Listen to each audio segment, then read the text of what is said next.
सभी पत्रकार बंधुओं को नमस्कार। पिछले 1 वर्ष से अधिक समय से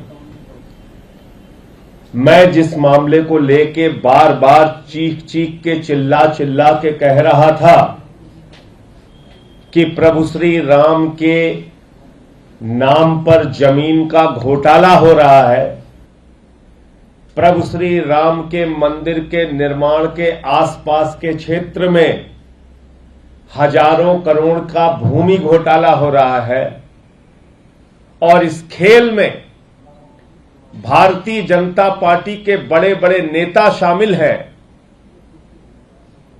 बार बार कहने के बावजूद मुकदमे मुझ पे लिखे जाते रहे, राष्ट्रद्रोह मेरे ऊपर लगाया जाता रहा। एक दिन में आदित्यनाथ जी की सरकार ने 9 एफआईआर किया मेरे ऊपर, कुल 23 एफआईआर किया। लेकिन जिन लोगों पर मैं कार्रवाई की मांग कर रहा था उन पर कोई कार्रवाई नहीं की गई। और यह पत्र मैं दिखा रहा हूं, यह जून के महीने का पत्र है। यह 24 जून 2021 का पत्र है और इस पत्र में मैंने साफ तौर पे कहा था कि ऋषिकेश उपाध्याय, इसमें जो पहला आरोपी है, देखिए आरोपी नंबर प्रथम जो है, नंबर 1 का जो आरोपी है, वो भारतीय जनता पार्टी के मेयर का नाम मैंने दिया था इसमें, ऋषिकेश उपाध्याय। इसमें सुल्तान अंसारी का नाम दिया था, उसके परिवार का नाम दिया था और ये नगर कोतवाल के नाम पे मैंने एफआईआर दर्ज करने के लिए कई आरोपियों के नाम इसमें दिए थे और कहा था कि ये लोग जमीन का घोटाला कर रहे हैं, प्रभु श्री राम की नगरी अयोध्या में जमीन का घोटाला कर रहे हैं।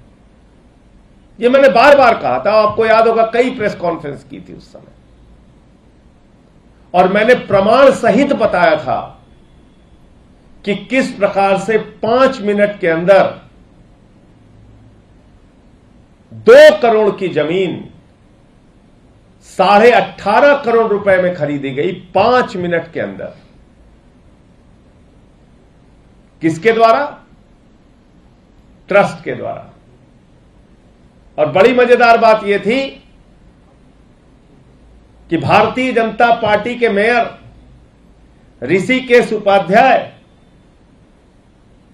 जमीन बेचने वाले में भी गवाह थे, जमीन खरीदने वाले में भी गवाह थे। अनिल मिश्रा ट्रस्ट के मेंबर जमीन खरीदने और बेचने वाले में गवाह थे। और यह घोटाला मैंने खोला था और इसमें कहा था कि एफआईआर दर्ज करो। कब? 24 जून 2021 को। कार्रवाई इन लोगों पर नहीं हुई, कार्रवाई मेरे ऊपर हुई।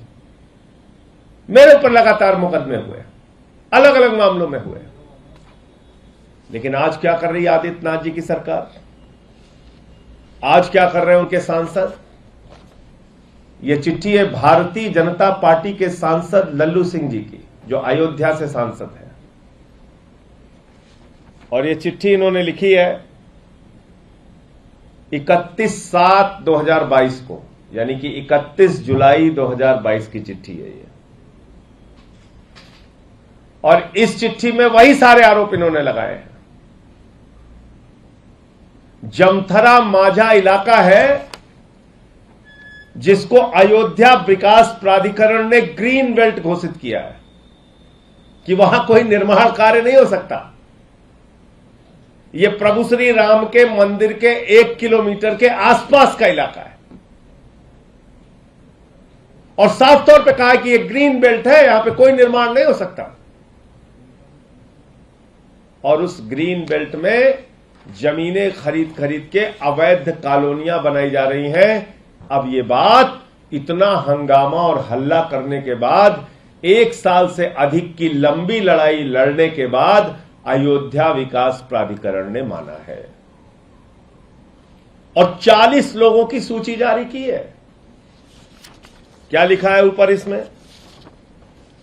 इसमें लिखा हुआ है अयोध्या विकास प्राधिकरण क्षेत्र में अवैध प्लाटिंग का स्थान एवं कॉलोनाइजर के नाम। ये लिखा हुआ है।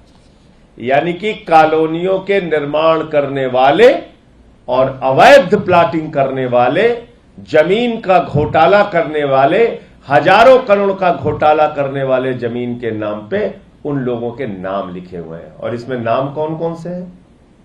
वही पहला आरोपी जिसका नाम मैंने दिया था, ऋषिकेश उपाध्याय, भारतीय जनता पार्टी का मेयर, इसमें उसका नाम है। इसमें अयोध्या के नगर के विधायक वेद प्रकाश गुप्ता का नाम है। इसमें तीसरा नाम गोरखनाथ बाबा,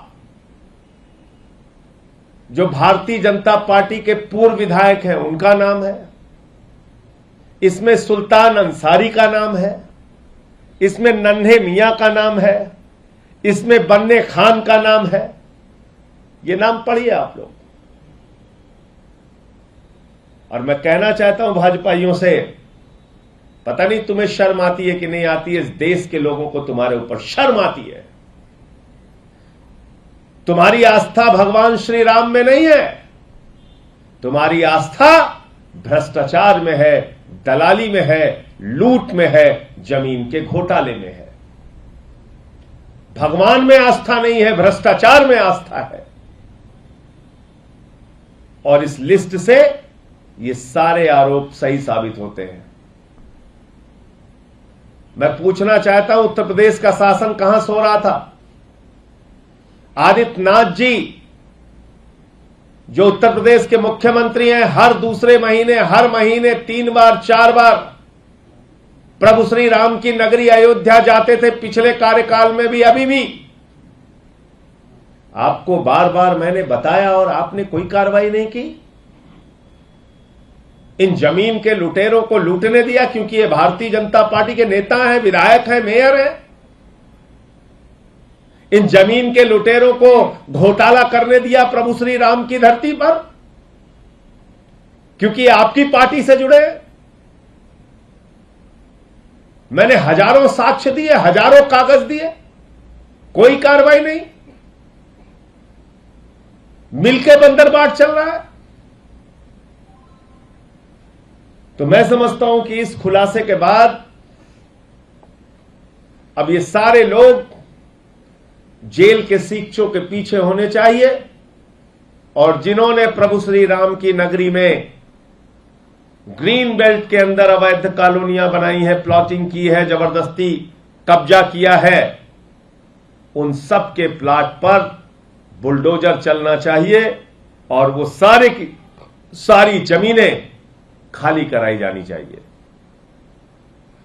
मैंने तो धरना भी दिया था वहां पे, दलितों की जमीन कब्जा करके बैठे हुए थे लोग। महर्षि वालों का पूरा डिटेल दिया था मैंने। बात सुनते नहीं, मानते नहीं, कार्रवाई करते नहीं समय पे।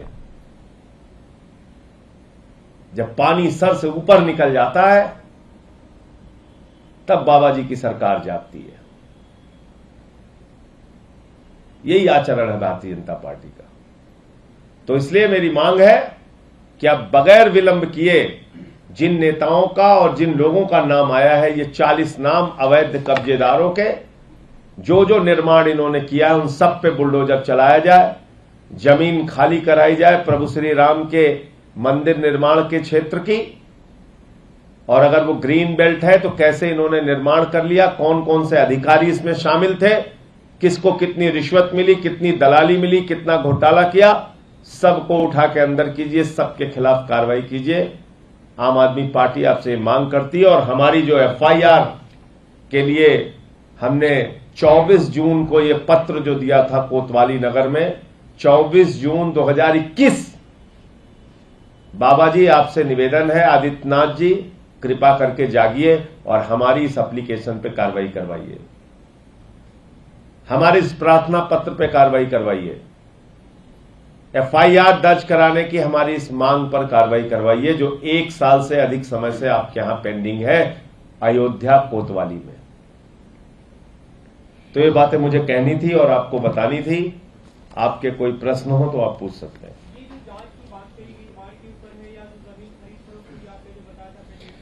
देखिए, इसमें अवैध कब्जा किया गया है, कॉलोनियां बनाई गई हैं, प्लॉटिंग की गई है, उसको बेचा गया है, हजारों करोड़ का खेल किया गया है।